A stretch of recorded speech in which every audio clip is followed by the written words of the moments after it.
Hi Annie, my name is Jaden and I am the nutrition counselor working with your healthcare team today. I'd like to spend a few minutes talking with you about how you're feeling, what you've been experiencing, and how nutrition can support both your health and your baby's health during this time. My goal is to understand your situation and work with you in a supportive way rather than overwhelming you with instructions. I would like to ask you some questions if that's okay. Sure, that's fine. Can you tell me how you've been feeling over the past few days leading up to coming to the hospital? Well, I've had really bad headaches and my vision has been kind of blurry.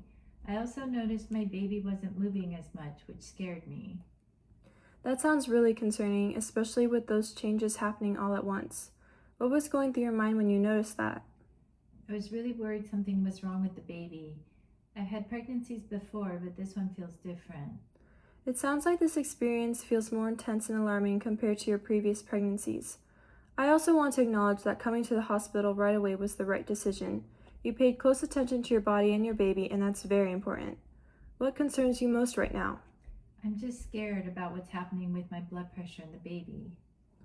Okay, I see that you came in with preeclampsia. Would it be okay if I explain what preeclampsia is and what is happening in your body? Yes, please do. So, preeclampsia is a condition that happens during pregnancy when your blood pressure becomes dangerously high after 20 weeks. It involves dysfunction of the blood vessels, kidneys, and sometimes the liver and brain. Normally during pregnancy, blood vessels relax and widen so that blood can flow easily to the placenta. This allows oxygen and nutrients to reach the baby. In preeclampsia, the blood vessels do not relax properly. Instead, they become constricted and less flexible, which increases resistance to blood flow and raises blood pressure. Your blood pressure of 198/93 is in severe range, meaning the heart is pumping against much higher resistance than normal. This increased pressure can damage small blood vessels and organs like the kidneys and brain. According to your urinalysis, the protein found in your urine suggests your kidneys are allowing protein to leak out because the filtering system is under stress. Your elevated creatinine level also supports that your kidneys are not filtering waste as efficiently as they should. Also, your headaches and vision changes have been happening because high blood pressure affects blood flow in the brain and eyes.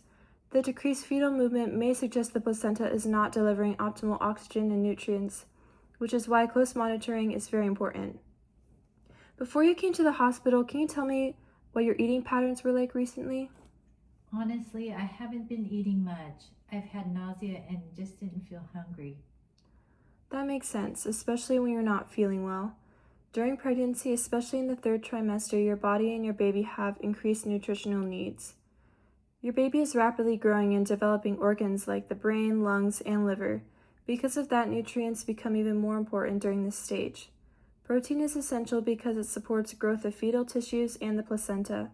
Iron supports red blood cell production so oxygen can be delivered efficiently to both you and your baby.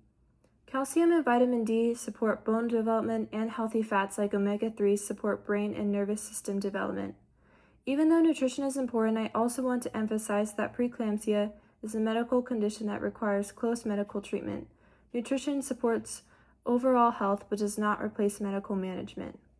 Okay, so I have some nutrition recommendations. At this point, the focus is on maintaining balanced intake as tolerated. Eating small frequent meals may be easier than large meals, especially if nausea or fatigue is present. Examples could include toast with eggs, yogurt with fruit, smoothies with protein, or small portions of chicken with rice and vegetables. These provide protein, carbohydrates, and micronutrients in a way that is easier on digestion.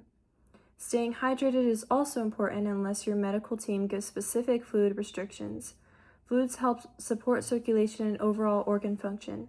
Sodium intake may need to be monitored depending on your care plan, since excessive sodium can contribute to fluid retention and increased blood pressure.